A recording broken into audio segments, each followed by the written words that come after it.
In this video, I'm going to show you how to connect Playful rewards to TikTok. If you find this video helpful, please consider to like this video and subscribe to my channel. In saying that, let's just jump straight into the video. Okay, so Playful rewards doesn't currently offer a native setting inside the app to link your TikTok account directly to it, like logging in with TikTok or syncing data, despite if you've seen some ads saying you can earn by watching TikTok.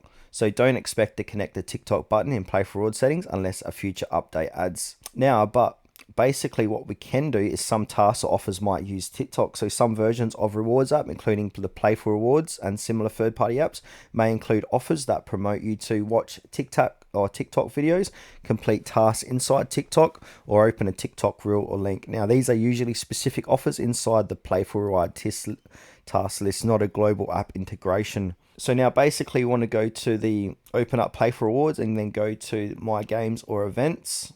And then from here, just go ahead and look if there's any TikTok events or games under here that we can go ahead and join. Even on the home screen, we can scroll down. If it says anything like install TikTok, go ahead and do so. And basically this may open TikTok and prompt completion actions like watch videos, etc.